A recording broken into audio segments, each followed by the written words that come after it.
Bonjour. Présidentielle 2022, pas à pas, les formations de gauche veulent unir leurs forces. Si l'idée d'un contrat de gouvernement fait son chemin entre socialistes et écologistes, la perspective d'une candidature commune reste encore lointaine. Car ils font juste semblant, mais savent qu'au final, ils partiront chacun de leur côté, car ils veulent tous y aller.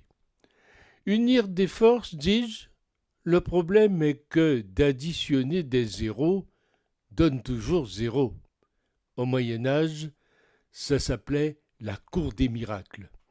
Ils ne sont d'accord sur rien, mais quand il s'agit de se partager le gâteau, et non l'intérêt de la France, là par contre, ne nous y trompons pas. Droite-gauche est un vieux principe devenu obsolète et entretenu pour servir d'écran de fumée.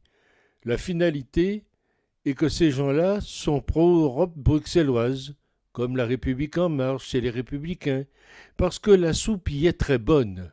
Le reste sont des partis anti-Europe.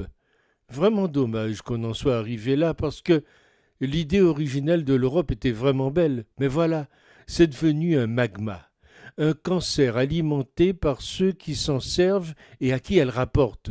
Ce qui s'y est passé ces derniers temps est d'ailleurs inacceptable, mais ça n'émeut pas grand monde. Les responsables et ceux qui les laissent faire sont à l'abri.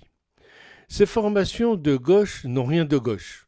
C'est une élite faite de clientélisme et de népotisme et qui méprise et qui trahit les classes populaires. Incapables de s'entendre, et tous veulent le titre, ça va tirer à vue à la première occasion. Alors que le temps est compté, pour tenter de sortir de l'ornière, ils sont toujours aussi incapables de se mettre d'accord sur un programme de sauvetage de la dernière chance. Encore donc un gros gloubi-boulga à la sauce socialo-vert pastèque, des combines de briques et de broc, le temps d'une campagne électorale est donc voué à l'échec. En regardant le pédigré de chacun de ces représentants de la gauche, on constate qu'aucun d'entre eux n'a connu la vraie vie dans le secteur privé, comme ingénieur, ouvrier ou responsable d'entreprise, une vie faite de tourments face à la concurrence, de soucis sur les échéances à venir, d'angoisse quand à la faillite et le chômage apparaissent à l'horizon. Leur parcours emprunte quelques chemins de la fonction publique avec emploi garanti à vie ou d'ONG afin de compiler les représentations électives, voire des postes ministériels. Tout ceci explique le rejet aujourd'hui du peuple de gauche, le vrai, qui sent bien que ces marionnettes n'ont qu'une idée en tête, pérenniser leur confortable situation. On pourrait faire parfois le même reproche à droite, mais celle-ci n'a jamais prétendu faire du social à tout crin son cheval de bataille, et elle est plus représentative de son électorat.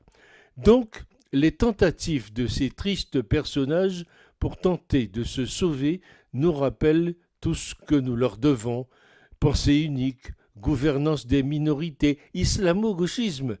Ils ont chanté tout l'été, et bien qu'ils dansent maintenant. Ce ramassis d'ambitions politiques refoulées, tous enrichis aux affaires passées, assoiffés de pouvoir sans aucune conviction sincère, les forces de décadence veulent sauver leur emploi, la politique. Elles sont prêtes à tromper une fois de plus les électeurs qui se laisseront berner par leurs discours. La vraie gauche est à réinventer totalement. Là, c'était le mariage en vue de la carpe, du lapin, du bigorneau et de la prime vert. Attendons la publication des bancs.